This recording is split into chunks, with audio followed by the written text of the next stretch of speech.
Segunda estación. Monte Fuji. Gimnasia de lo imposible. Nuestro tren se detiene en la tranquila población de Mishima, que precede a la visión del Monte Fuji. ¿Se verá hoy la montaña más venerada por los japoneses o quedará velada por la bruma? Los viajeros expertos, al reservar un billete de Shinkansen de Tokio a Kioto o viceversa, piden un asiento en el lado del Monte Fuji. Desde allí, esperan impacientes a que el imponente espíritu montaña se muestre en todo su esplendor. Sin embargo, si el día no es totalmente claro, el tren bala pasará muy cerca de este lugar soñado sin que lleguésemos a verlo.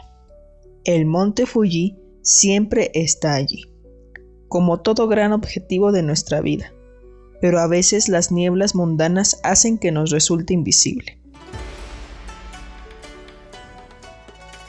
El Monte de la Inmortalidad. En un cuento del siglo X aparece la primera mención escrita al Monte Fuji de la que hay constancia. Tiene como protagonista a una joven llamada Kaguya, que procedía de la luna y había rechazado la propuesta de matrimonio del emperador. Una noche de luna llena de agosto, una gran luz absorbió a Kaguya y la gente de la luna se la llevó de vuelta a su hogar. El emperador, aún enamorado, escribió una carta para la joven y mandó a un ejército de hombres llevar sus palabras hasta la cima del Monte Fuji, el lugar más cercano a la luna conocido por los japoneses de la antigüedad. Cuando los soldados llegaron a la cima, quemaron la carta con la esperanza de que el humo llegara hasta la luna y las palabras del emperador pudieran ser leídas por Kaguya. Junto con la carta también quemaron el elixir de la inmortalidad, ya que el emperador no deseaba vivir para siempre. La palabra Fuji significa sin muerte o inmortal. Con el tiempo la pronunciación evolucionaría a Fuji. Lleno de riqueza. Soldado. En referencia a los heroicos soldados que subieron hasta la cima para llevar el mensaje hasta la luna.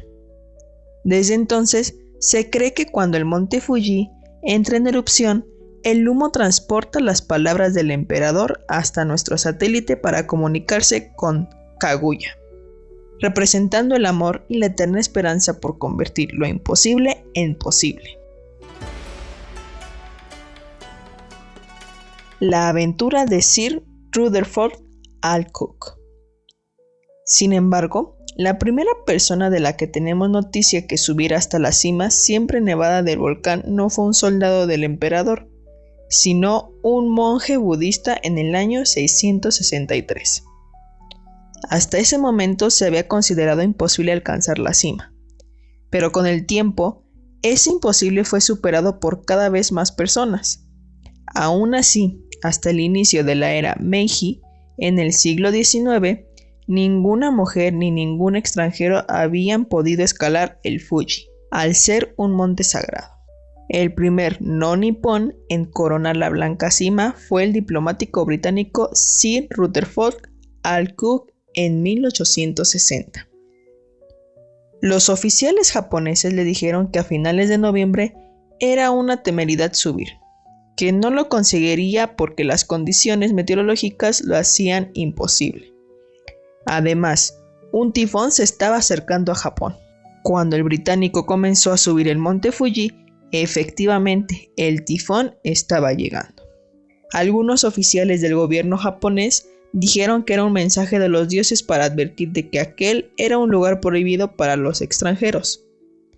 Pero el diplomático ignoró a todos aquellos que le dijeron que era imposible, y, un paso tras otro, llegó a la cima, convirtiéndose en el primer extranjero en conseguirlo. En aquella época no era un reto fácil, y muchos alpinistas habían muerto en el intento, pero el atlético Sir Rutherford Alcock subió desde el nivel del mar hasta la cima, a 3.776 metros de altura, empleando 8 horas y otras 3 horas para bajar. La suerte le acompañó y el tifón chocó contra la costa de Shizuoka, justo cuando completó el descenso. Al Cook describió el monte Fuji como un lugar inhóspito, rocoso y con aspecto de no pertenecer a este planeta. Como era muy buen dibujante, capturó por primera vez para Occidente la característica silueta de este lugar sagrado. Narró su ascenso en las cartas que envió al gobierno británico durante sus 3 años de estancia en Japón. Fue, asimismo, el primer británico que vivió en territorio japonés. El último trecho fue el más difícil, ya que el cansancio acumulado no ayudaba. Paramos frecuentemente para luchar contra el dolor de las piernas y recuperar el aliento. Algunos de nosotros pensamos en retirarnos, pero seguimos hasta el último paso en la cima que nos dejó ver el cráter de la cumbre y las vistas. Sir Rutherford Alcock. Misión posible. Nuestra vida está llena de montes que creemos prohibidos o que nos sentimos incapaces de ascender. Pero la niebla que nos ciega el camino suele estar en las gafas con las que los miramos. Hay que limpiar nuestra mirada de imposibles, como un cristal empañado, antes de ponernos en camino a la cima, porque lo imposible en realidad es una etiqueta mental, un filtro engañoso delante de nuestros ojos. A lo largo de la vida hay muchas cosas que, de forma irracional, no nos vemos capaces de realizar, ya que solo pensarlas nos produce un vértigo descomunal. Vamos construyendo mentalmente muchos de estos muros y cuando finalmente caen, nos cuesta creer que algún día causaron tanto miedo, parálisis vital y frustración. La línea mental que separa lo posible de lo imposible es muy fina, y la labor del ingeniero o del Sherpa literario, por poner 2 ejemplos, es ayudarnos a cruzarla. Walt Disney decía que no hay nada más divertido que hacer lo imposible. Por eso, por puro deporte, puede ser un buen objetivo semanal hacer al menos una cosa de la que nos veamos totalmente incapaces. Aprender japonés o húngaro. Iniciarse en un deporte que parece muy difícil. Tocar el piano a 2 manos sin partitura. Explorar un país indómito. O subir el equivalente del monte Fuji en nuestra región. Como reza el lema de WhatsApp de una buena amiga, todo empieza con el cambio de etiqueta. Misión posible. Haz una lista de imposibles que no lo fueron.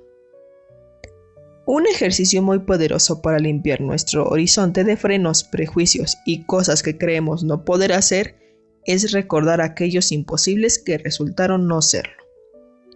Los autores de este libro hemos hecho la prueba y estos han sido los resultados. Los 3 falsos imposibles de Francesca. Aprender a nadar. Hasta los 14 años tenía un auténtico pánico al agua y estaba convencido de que jamás lograría atravesar una piscina en la que no tocara pie. Tarde, pero acabé descubriendo que flotaba. 2. Terminar una carrera universitaria. Dado que desde la escuela suspendía 4 o 5 asignaturas por curso, ni yo ni mis profesores ni nadie creíamos que yo fuera capaz de acabar el bachillerato, y mucho menos de licenciarme en nada.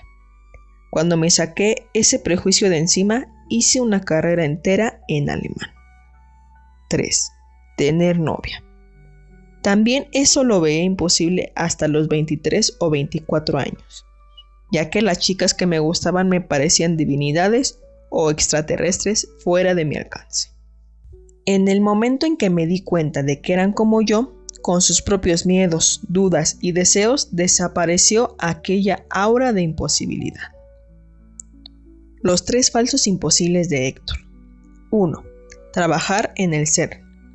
Cuando leía libros de divulgación científica siempre me imaginaba la NASA y el CERN como lugares en los que solo unos pocos elegidos podían trabajar. Me parecía un sueño imposible que residiera para siempre en el terreno de mi imaginación. En el año 2004 fui aceptado en el CERN, donde lo que imaginaba pasó a ser una realidad. 2. Viajar a Japón. De niño abría un atlas y Japón me parecía uno de los lugares más remotos del mundo. Un país lejano y exótico que seguramente nunca podría visitar. Ahora llevo 12 años viviendo en el país del sol naciente. 3. Publicar un libro. Isaac Asimov era uno de los autores que me apasionaban de adolescente. Leí su biografía y me fascinó que hubiera publicado más de 400 libros. En aquel momento, la industria editorial que describía Asimov me pareció de otro mundo. Ahora, nuestro libro Ikigai está a la venta en Estados Unidos, además de en otros 30 países, y ha sido publicado por Penguin, una de las editoriales que publicó a Isaac Asimov. Cada vez que te veas incapaz de hacer algo, te resultará muy efectivo escribir tu propia lista con todas las cosas que un día creíste que jamás lograrías hacer pero acabaste realizando. A veces son inventarios bastante ridículos, como ha quedado patente, pero sirven para desmontar cualquier muro actual.